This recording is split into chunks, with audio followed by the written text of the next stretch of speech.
I'll test it. Before we go out. Yeah.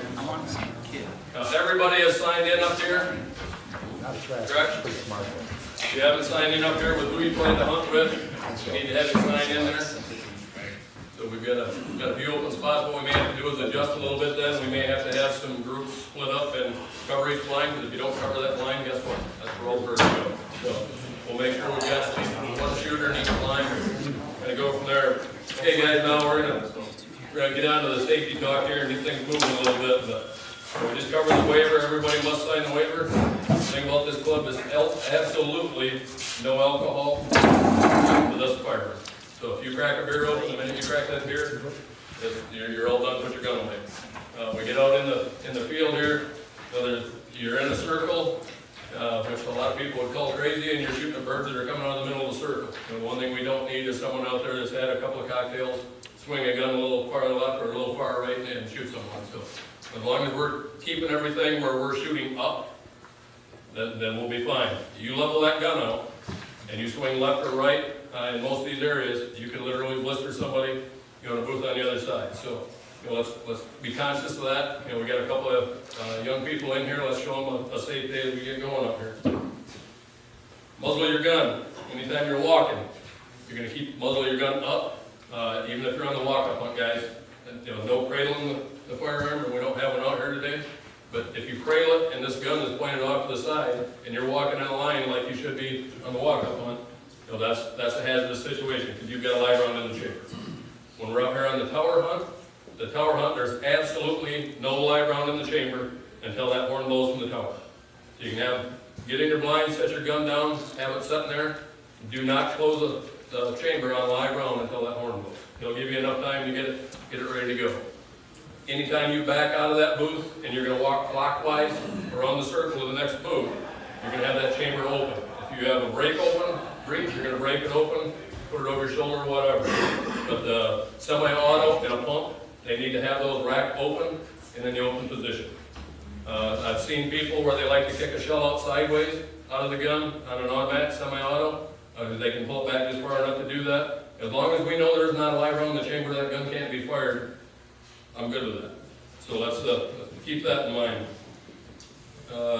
In between rounds, if that horn is not blown and you're in that booth waiting to go, and we just had this happen yesterday. If a bird flushes, when people are out moving around and that horn is not blown, do not put a round in there and shoot that bird. That is not acceptable. Absolutely no shooting between rounds. So in between horns, when the hunters are moving, no shooting. Shooting within your blind, so in your space. This club, today we do have just a single tower. So today your space is going to be, you're going to be shooting like this, up, and if you would like to turn around and shoot up here, we'll allow that. Don't come down any farther than, pointing pretty much straight up and out the back this way. Don't come down out of the back level, even close. We've got quads back there, we've got dogs, we've got dog handlers back there. We may have a few other guests just walking around the circle kind of heckling people today, so let's keep them safe as well.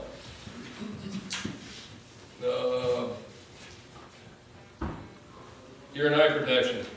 And up here we've got safety glasses, you've got earplugs. The earplugs, that's your choice, be highly recommended. Mandatory safety glasses. Everybody will have safety glasses on the field. If you have regular glasses and a build hat, you're probably good. If you don't have safety glasses, they'll go over your glasses and you need those to shoot.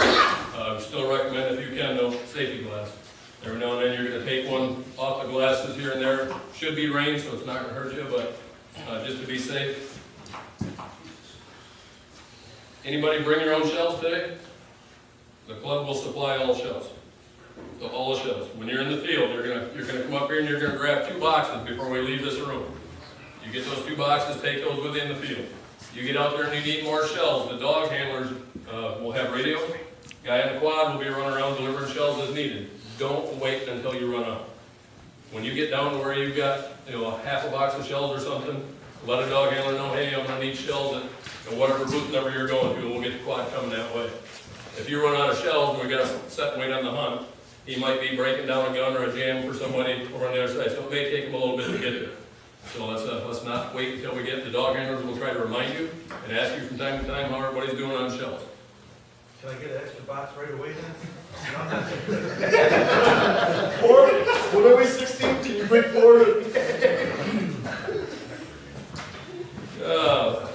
For hunting on a preserve, you do not need a small game list.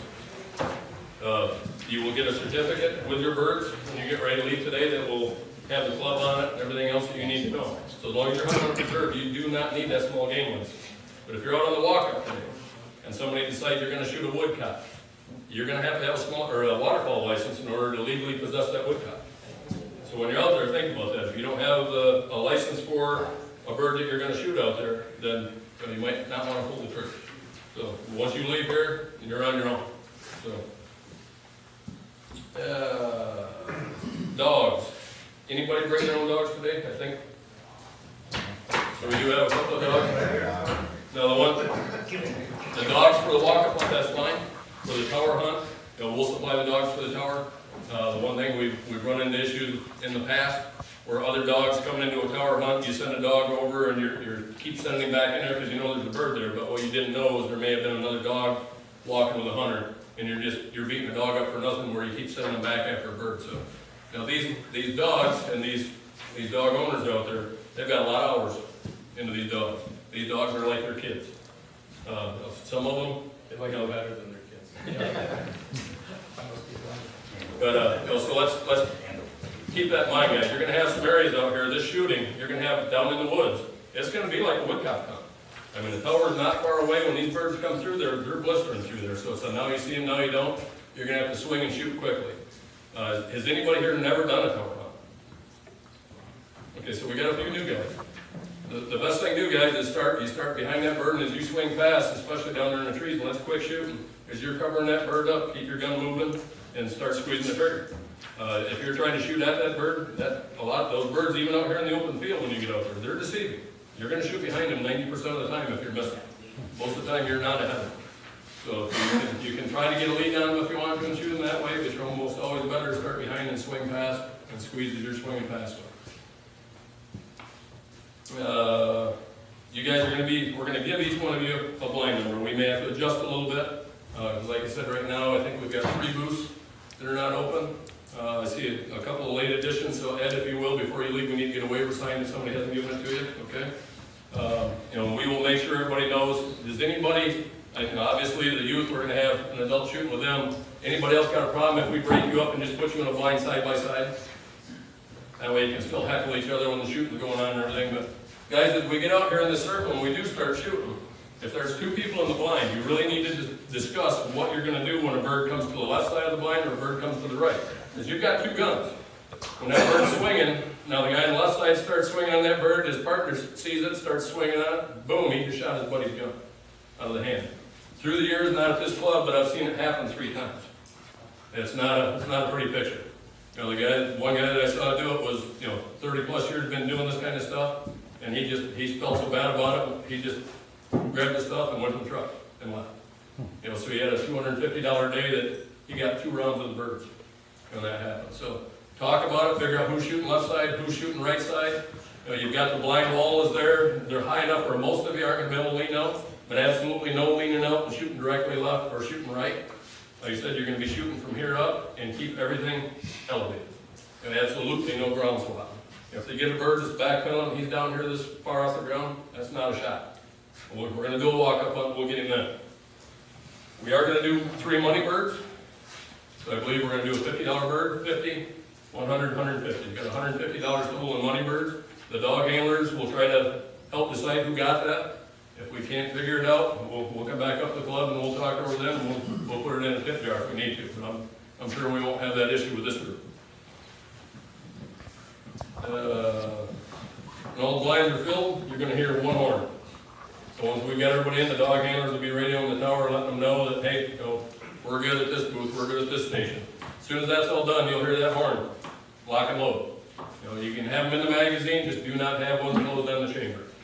As we get going, and they're going to go through, we're going to try to have them throw probably 15 birds at least starting out, because we don't have a full hunt. We want to get everybody all the way around the circle if we can. We'll start out throwing 15 birds, see how it goes, and if we need to, we'll speed up a little bit, you know, towards the end and throw 20 around. But at the end of that round of birds, there'll be a double horn. And it's a fairly loud horn, so you'll hear it. So at the end of that hunt, when that double horn blows, you clear your chamber, you're gonna go out, you're gonna go clockwise around to the next booth. And we'll just keep the circle moving. If you wanna stop and talk, it's just gonna hold things up. You know, we've got a schedule for lunch and everything to be done. So, you know, let's just try to keep things moving as quickly as possible. We'll be able to take, you know, jams, if you got a gun that jams on you, if you need oil out there, because we know everybody cleaned their gun last night. You know, if the jams on you, we'll be able to help you out. The dog handler a lot of times can help break that down in the field. But we've got a quad, it's got additional things on there. If you have issues, we can swap a gun out if need be. So, as we get going on the hunt, just keep that in mind. All you gotta do is look for a dog handler, holler at him, and we'll get the quad covered. 3 blasts at the end of the hunt. You can hear 3 loud horn blasts. Clear your gun completely, ammunition. We'll come back up and we'll get ready for lunch. And you know, walk up. You know, obviously, anybody never done an upland hunt? I think everybody has. Okay. So as we do the upland hunt, you're gonna have a guide. You know, that guide is controlling that hunt. So you're gonna have assigned fields, assigned areas, and it's designed that way so that we don't have groups coming together over a hill or a fence row in between, and they don't see each other, and somebody ends up getting shot. So they have a specific area that they're gonna run. Please do whatever that guide asks you to do, stay in that area. And if he instructs you not to shoot, you know, maybe a bird is a little bit too low and he says no shot, then that's absolutely no shot. You'll be assigned to a group as a guide. Has anybody in here already got an idea of who you want to do the walk-up with? Because we can make those accommodations. We just need to make sure we know that before we get ready to go out on the walk-up. So if you will, sometime, you know, get with me, and I'll get with Jim Trotter, the manager here, and we'll make sure that happens. So. See, guys, I think we've covered everything on this. As we get closer to go here, what I'll do is I'm going to ask somebody to stand right here at the door. I'll get somebody to stand here. So Daryl, if you'll do that for me. If you might be waiting.